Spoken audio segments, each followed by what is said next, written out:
Berwisata ke Turki rasanya kurang lengkap ya kalau kita tidak mengunjungi tuan rumahnya, ya, Istana Topkapi, yang merupakan tempat tinggal raja-raja Turki Utsmani pada awalnya. Kira-kira ada apa aja di dalamnya, kemudian suasananya seperti apa? Tonton review kita sampai habis di Babel Family.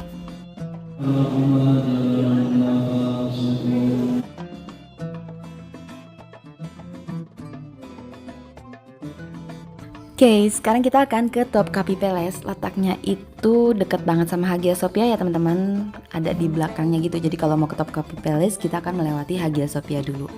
Dan Topkapi Palace ini adalah pusat pemerintahan Turki sekaligus istana yang menjadi tempat tinggal Sultan Utsmania semenjak Sultan Mehmed II atau Muhammad Al-Fatih berhasil menaklukkan Konstantinopel dari tangan Bizantium. Dan selama 600 tahun, Sultan Utsmania itu tinggal di sini beserta keturunan-keturunannya hingga akhirnya pindah ke Dolmabahce Palace. Untuk masuk ke istananya ini ada 3 lapis pintu ya. Tadi itu pintu pertama yang dinamakan Imperial Gate. Jadi di halaman pintu pertama ini, setelah masuk dari pintu pertama kita akan melihat bangunan-bangunan klasik. Salah satunya adalah Gereja Iren. Dan di sini dulu tempat pemerintahan Turki sebelum Istana Topkapi dibangun teman-teman. Area ini disebut area pertama. Topkapi Palace ini terletak di tepi Selat Bosporus dan areanya itu luas banget, kurang lebih total luasnya itu adalah 700.000 meter persegi dan areanya itu dikelilingi oleh benteng sepanjang 5 km. Kebayangkan ya luasnya seperti apa, dan kayaknya setengah hari tuh nggak cukup deh untuk kita itu mengeksplor semua area tempat ini. Karena cukup luas dan keterbatasan waktu kita, jadi nanti kita hanya mengunjungi beberapa tempat saja. Dan ini kita udah sampai di pintu gerbang yang kedua.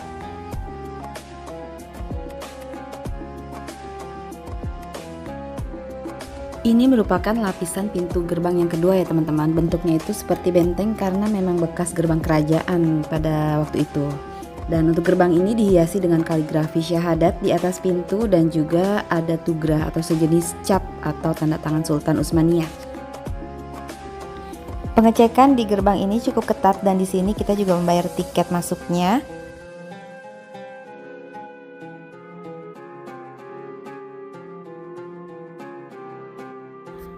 Setelah memasuki gerbang kedua tadi yang seperti benteng, kita akan kembali mendapati taman-taman yang luas dan juga asri. Mengapa untuk masuk ke gerbang istana ini berlapis-lapis sampai 3 lapis teman-teman? Karena memang untuk menjamin keamanan dan kenyamanan Sultan beserta keluarganya ya. Nah, area ini disebut juga area kedua. Di sini mulai terlihat bagian-bagian dari istana nih teman-teman.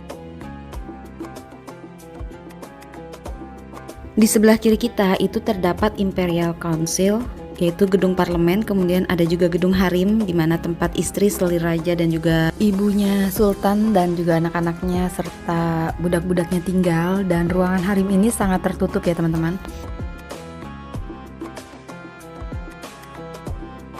Pada zaman itu jumlah harem di sini kurang lebih 300 orang dan tamu-tamu istana tuh nggak boleh masuk kecuali sultan yang boleh masuk ke sini.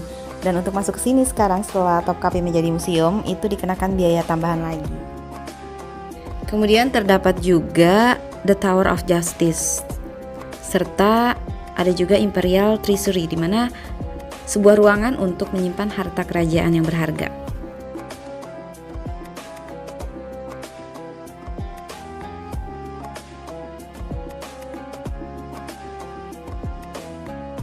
Selanjutnya di sebelah kanan kita akan mendapati bangunan yang cukup panjang ya, dan di situ terdapat kayak cerobong asap kurang lebih ada 20 ya teman-teman, dan ternyata ini adalah dapurnya.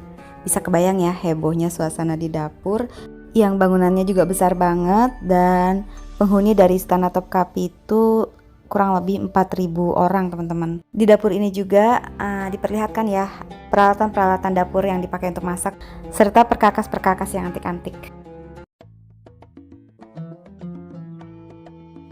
Oke, sekarang kita mau memasuki gerbang yang ketiga. Gerbang yang ketiga itu disebut juga Gate of Felicity atau gerbang kebahagiaan. Musa stick when the Red Sea, into two, Abraham boat, and then Rasulullah swords, Halife swords, Sahabe swords, very nice collection you will see there. Then I will leave you free there. I will give you the free. And then I gonna give you the free time of 1 hour. 1 hour. 1 hour, We will see okay. inshallah not so big queue. If there is a queue, maybe 1 hour time. Pintu yang ketiga ini atau Gate of Felicity merupakan pemisah antara halaman kedua dan juga halaman ketiga ya teman-teman. Kalau halaman kedua tadi kita lihat ada tempat harim, kemudian gedung parlemen serta dapurnya. Di halaman ketiga ini kayak pusat pemerintahannya, serta terdapat juga gedung yang menyimpan benda-benda bersejarah yang sangat penting peninggalan Nabi serta sahabat-sahabat Rasulullah. Dan untuk masuk ke sini memang antri. Di sini yang tidak berhijab diwajibkan memakai hijab, dan di dalam gedung itu juga nanti akan ada yang membaca Al-Qur'an. Di sini bisa kita lihat ya teman-teman, ada casing tangannya Nabi Yahya serta wadah untuk minumnya Nabi besar Muhammad SAW. Namanya Nabi? Itu cup of Prophet Muhammad. Kemudian di sini juga ada pedangnya Nabi Daud teman-teman. Dan ini adalah tongkat Nabi Musa yang bisa membelah lautan. Saat kita masuk ke sini tuh jujur kita tuh merinding karena kita melihat langsung benda-benda bersejarah peninggalan yang pernah digunakan oleh nabi-nabi Allah yang sangat mulia.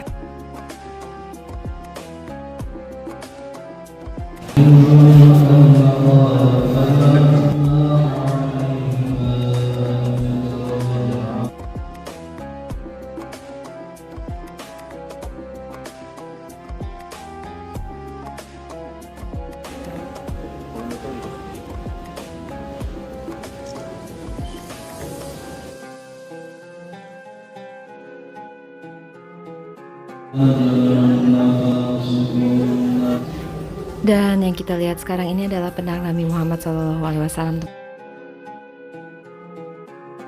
وأنزل عليكم من الكتاب والحكمة يعظكم به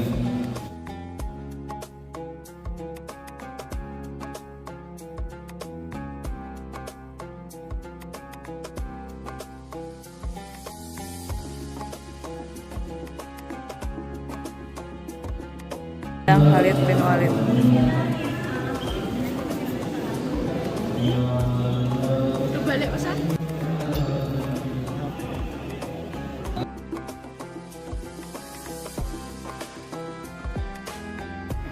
Oh ya teman-teman, sebenarnya di Secret Relics ini terdapat 3 ruangan, tapi yang bisa kita masuk itu hanya 1.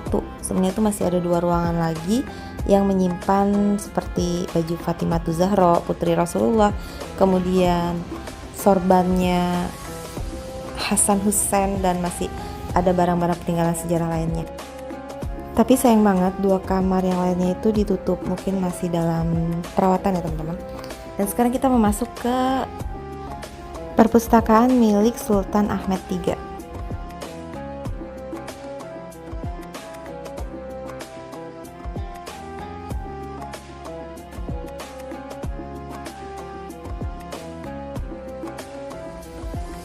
Ini area dalamnya teman-teman. Jadi dari ceilingnya itu juga khas banget ya, coraknya tuh bangunan-bangunan khas Turki kan, desain interiornya dari keramik-keramiknya juga. Semuanya terlihat sangat cantik dan juga mewah. Dan ini ada keterangannya mengenai perpustakaan dari Sultan Ahmed III. Di sini terdapat koleksi buku-buku Sultan Ahmed, dan ini juga ada patungnya ya. Patung-patung lilinnya, kemudian ada sofa-sofanya. Dan ini adalah alat untuk membangun pondasi dari Topkapi Palace. Oke, dari perpustakaan Sultan Ahmad kita keluar lagi, dan di sini sebenarnya terdapat bangunan. Ini adalah bangunan pelatihan teman-teman untuk anak-anak ataupun untuk tentara-tentara yang akan dididik di Kesultanan Ottoman. Selanjutnya kita ke arah samping. Ini sebenarnya masih daerah ketiga, kayak perbatasan sih antara daerah area ketiga sampai area keempat. Dan di sini terdapat masjid sofa serta ini tempat untuk souvenir, membeli souvenir. Dan di sini juga ada balkon teman-teman. Dari sini, dari deck ini kita bisa melihat keindahan Selat Bosporus. Kemudian bangunan besar di samping ini yang menyerupai bangunan khas Yunani, ini adalah Pavilion Mesidie. Nggak tahu benar apa salah ya penyebutannya. Dan itu tertutup, jadi kita nggak tahu dalamnya seperti apa. Dan dari sini pemandangannya cakep banget teman-teman. Kita bisa melihat Selat Bosporus dan juga Laut Marmara.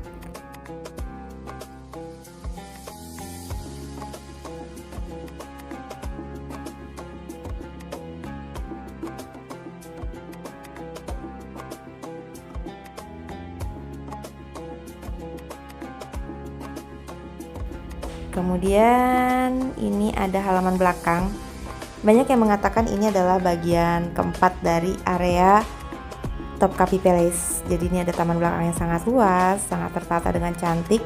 Kemudian terdapat juga beberapa pavilion-pavilion yang katanya ini adalah ruangan khusus untuk raja beserta keluarganya menghabiskan waktu.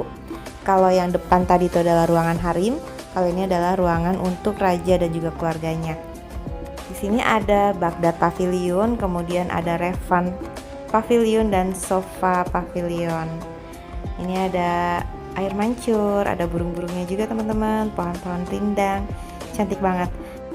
Adapun area balkon yang ada kubah kuningnya itu teman-teman, itu adalah area tempat berbuka puasa Sultan. View-nya juga langsung menghadap ke Selat Bosporus. Dan kita mau lihat-lihat nih seperti apa Pavilion Baghdad dan juga Revan Pavilion. Ini bangunannya khas banget ya. Bangunan-bangunan Turki dengan keramik berwarna biru, ada ukiran-ukiran serta kaligrafi-kaligrafi yang cantik. Di tengah-tengahnya juga ya, antara Pavilion Baghdad dan juga Revan ini terdapat kolam yang cantik. Ini kita sempat masuk ya ke salah satu ruangan di pavilion ini. Mewah banget ya arsitekturnya. Di sini ada bangku-bangku serta terdapat juga tahta atau kursi sultan.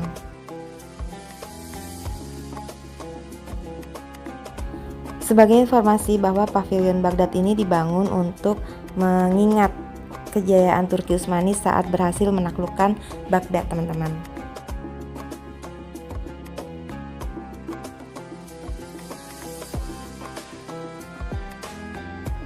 Oke teman-teman, karena keterbatasan waktu kita untuk menjelajah semua area dalam dari Istana Topkapi, jadi cukup sekian ya review kita mengenai Topkapi Palace.